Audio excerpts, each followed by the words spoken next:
नमस्कार मित्रों, मैं डॉक्टर मुकेश में आप लोगों को नवोदय एंट्रेंस की तैयारी कराता हूं, जिसमें ओनली कक्षा 5 के बच्चों को हिंदी मीडियम एवं इंग्लिश मीडियम के माध्यम से पढ़ाई की जाती है। इसमें Jawahar Navodaya Vidyalaya entrance exam coaching centre जो आपका जिला टीकमगढ़ के अंदर चलाया जाता है। इसके अंदर क्लासेस को यूट्यूब की वीडियो के माध्यम से चलाते हैं। क्वारी फ्रॉम ऑनलाइन क्लासेस की जाती है और नोट्स और क्वेश्चन पेपर को व्हाट्सएप के माध्यम से आप लोगों को भेजे जाते हैं। पिछले वर्ष 2019-20 में मेरे 16 बच्चों का चयन नवोदय विद्यालय कुंडेश्वर टीकमगढ़ में हुआ था। इस प्रकार से मैंने 10 साल के टीचिंग के दौरान मैंने 107 बच्चों का सिलेक्शन अभी तक जवाहर नवोदय विद्यालय कुंडेश्वर में दे चुका हूं। और 2019-20 में पिछले साल 16 बच्चों का चयन हुआ, 2018-19 में 16 बच्चों का चयन हुआ, 2017-18 में 13 बच्चों का चयन हुआ, 2016-17 में 16 बच्चों का चयन हुआ है। इसमें आप देख सकते हैं कि मेरे 2019-20 में इस प्रकार से ये 16 बच्चों का क्रम संख्या है। यहाँ पर 16 बच्चों के नाम हैं और वहाँ पर उनके गार्जियन के दिए गए मोबाइल नंबर हैं, उनकी ये यहाँ पर निवास स्थान एवं लोकेलिटी है और ये यहाँ पर उनके रोल नंबर दिए गए हैं। जिन भी गार्जियन से आप जानकारी लेना चाहते हैं उनके मोबाइल नंबर से आप बात करके फ़ीस के बारे में एवं कोचिंग की पूरी सिस्टम को जान सकते हैं और उसकी रियलिटी को जान सकते हैं। इसमें पिछले 2018-19 में मेरे 14 बच्चों का सिलेक्शन हुआ था, जिसमें से 14 बच्चों का नाम यह रहा, उनके रोल नंबर यह रहे और मोबाइल नंबर ये रहे। और 2017 में मेरे 16-17 में यहाँ पर मेरे 12 बच्चों का सिलेक्शन हुआ, लेकिन एक बच्ची का सिलेक्शन वेटिंग लिस्ट में हो गया था। तो इस प्रकार से 13 बच्चों का सिलेक्शन 2016-17 में हुआ और मैं उनके यहाँ पर मोबाइल नंबर दिए हैं, वीडियो पोस्ट करके उनके गार्जियन से आप जानकारी ले सकते हैं। और यहाँ पर 2015-16 में मेरे 16 बच्चों का चयन हुआ था, जहाँ पर 15 बच्चों का सिलेक्शन ये रहा। एक बच्चे का किसी कारणवश रिजेक्ट हो गया था, इसलिए उसका नाम यहाँ पर प्रदर्शित नहीं दिया गया है। इस प्रकार से जो भी बच्चे नवोदय विद्यालय की तैयारी करना चाहते हैं, नवोदय में आप एंट्रेंस चाहते हैं, तो वे बच्चे मेरे यूट्यूब कोचिंग के माध्यम से आप यहाँ पर जुड़ सकते हैं और आप अपने लिए नवोदय विद्यालय में सफलता हासिल कर सकते हैं। फिर से देखते हैं तो सुने, पढ़िए और समझिए। क्या पढ़ना है? माता पिता। आप देख रहे हैं एक शब्द लगा है माता पिता, दोनों के बीच में एक ऋण जैसा चिन्ह लगा है। उस चिन्ह को कहते हैं योजक चिन्ह। क्या कहते हैं? योजक चिन्ह। तो द्वंद्व समास में जब आप कक्षा 8 की मैं हिंदी वो पढ़ाऊंगा, क्या नाम है, व्याकरण, कक्षा 8 की व्याकरण पढ़ाऊंगा, तो वहां पर मैं आपको समास बताऊंगा, सब बताऊंगा। तो एक समास होता है द्वंद्व समास, ठीक है। तो द्वंद्व समास में जैसे माता पिता, माता और पिता, ये दोनों बराबर समान हैं, ये दोनों ही सम्माननीय हैं, दोनों सबकी श्रेणी समान है। इनके बीच में जो चिन्ह लगाया गया है ये योजक चिन्ह कहलाता है और जो पूरा शब्द बन गया है वो युग्म शब्द कहलाता। सुने, माता पिता यानी माता और पिता। राजगृह माने राजा का घर, राज माने राजा, गृह माने घर। बार बार इसमें पुनरुक्ति की गई है, पुनरुक्ति शब्द को 2 बार प्रयोग कर दिया, बार बार। कोई ना कोई यानी दोनों के बीच में ना लगा करके ये शब्द लगा दीजिए। कौन सा चिन्ह लगाया?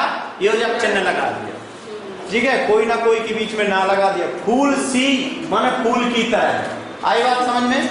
फूल सी यानी फूल की तरह, तो इसमें भी योजक चिन्ह लगा। तो स्मरण रखना है, याद रखना है कि जो कोष्टक में अंदर दिया गया है जो ऋण का चिन्ह, ये वाला योजक चिन्ह कहलाता है। इस चिन्ह को क्या कहते हैं? योजक चिन्ह कहते हैं। जब 2 या 2 से अधिक शब्दों का संबंध प्रकट किया जाता है, जब 2 या 2 से अधिक शब्दों का संबंध प्रकट या बताया जाता है, वहां योजक चिन्ह लगाया जाता है। इसे संयोजक चिन्ह कहते हैं। योजक चिन्ह को ही संयोजक चिन्ह कहते हैं। संयोजक माने जोड़ने वाला नहीं होता है, योजक योगफल, योजक माने जोड़ने वाला। तो 2 चीजों को जोड़ने वाला, यहाँ पर 2 शब्दों को जोड़ रहा है, इससे हम इसे संयोजक चिन्ह कहते हैं। अब योजक चिन्ह सामान्यतः निम्नलिखित स्थिति में लगाया जाता है।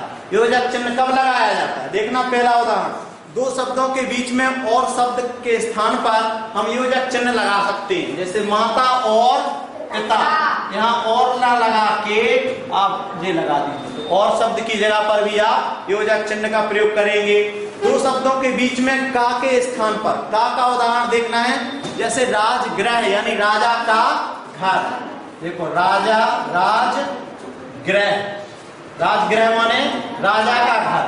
तो यहाँ पर का शब्द का अर्थ निकालना है तो वहां पर भी हम योजक चिन्ह लगा सकते हैं।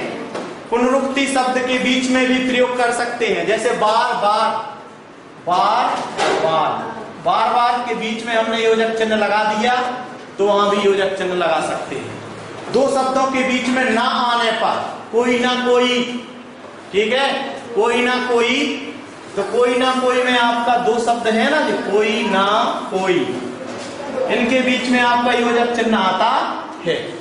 उसके बाद तुलना के लिए सा सी से, जैसे फूल सा, देखो तो वह लड़का फूल सा मुरझा गया, वह लड़का फूल सा मुरझा गया। देखो तो वह तितली फूल जैसी कोमल है, ठीक है। तो सी या सा अर्थ लगाया जाता है, वहां पर भी हम योजक चिन्ह का प्रयोग करते। समझ में आ रहा, नहीं आ रहा? वो मूर्ख है, उसको अकल नहीं आनी ना, नहीं। तुलना के लिए सा सी से का प्रयोग किया जाता है। गधे जो मैं इतना चिल्ला रहा हूँ ये आएगा पेपर में, अब ध्यान रख लीजिए। इस पाठ में आए योजक चिन्हों वाले शब्दों को युग्म शब्द की सूची बनाइए। जो जो इस पाठ में योजक चिन्ह वाले शब्द आए हों उनको आप देखना है। देख लेंगे हैं? कहाँ मिल रहा है बताओ एक आप शब्द उनकी।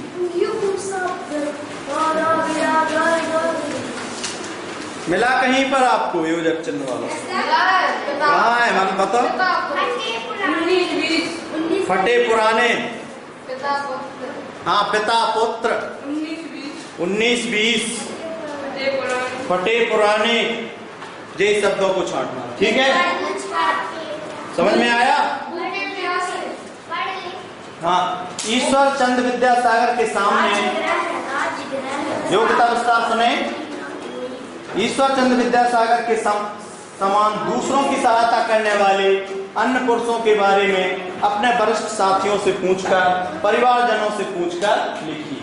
और ईश्वर चंद्र के बारे में सहायता करने वाले में पढ़ा है, ऐसे कई महान पुरुष हुए हैं जो एक दूसरे की सहायता करते रहे, तो उनके बारे में भी आपको लिखना है। समझ में आएगा?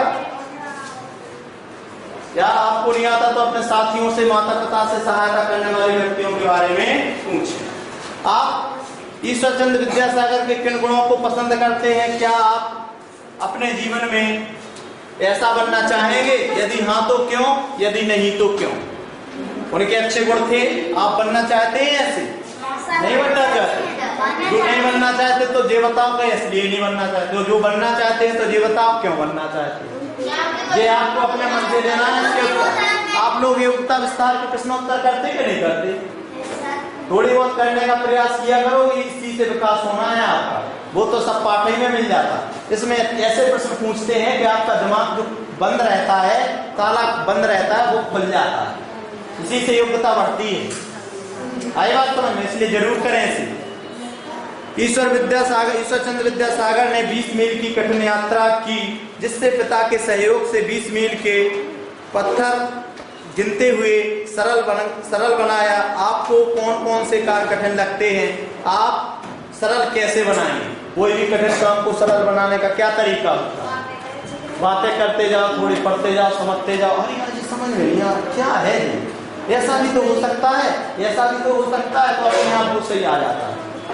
भाई बात सुन। जैसे तारे टूटकर भस्म हो जाए और उज्जवल जग कर जाते, जिस प्रकार से आपने टूटते हुए कुछ तारे देखे होंगे, रात में तारे निकल जाते हैं, उनके पीछे पूंछ की तरह आग लग जाती है, प्रकाश फैल जाता है। तो जिस प्रकार से तारे टूटकर वे खुद भस्म हो जाते हैं, लेकिन अंधेरे में प्रकाश फैला जाते हैं, यानी अज्ञानता में ज्ञान फैला जाते हैं। उसी प्रकार से महापुरुष खुद तप करते हैं, तपस्या करते हैं, साधना करते हैं और राष्ट्र को सजग कर जाते हैं। सजग माने जगा जाते हैं, राष्ट्र को उन्नत बना जाते हैं, राष्ट्र को विकास का मार्ग दिखा जाते हैं। महान पुरुष जो होते हैं वे तपस्या, या दुख या साधना प्राप्त करके राष्ट्र को जगा जाते हैं, राष्ट्र को राह दिखा जाते हैं, देश की उन्नति का रास्ता बता जाते हैं। आप लोग बनना चाहोगे टूटने वाले तारे? नहीं। क्यों? टूटने तारे का मतलब यही है कि महान पुरुष जिस प्रकार से टूटते तारे अंधकार को मारकर प्रकाश बना जाते हैं, उसी प्रकार से महान पुरुष भी क्या कर जाते हैं? तप तपस्या साधना करके संसार को, देश को रास्ता दिखा जाते हैं, मार्ग दिखा जाते हैं। समझ में आया? कुछ नहीं आया? तो करें।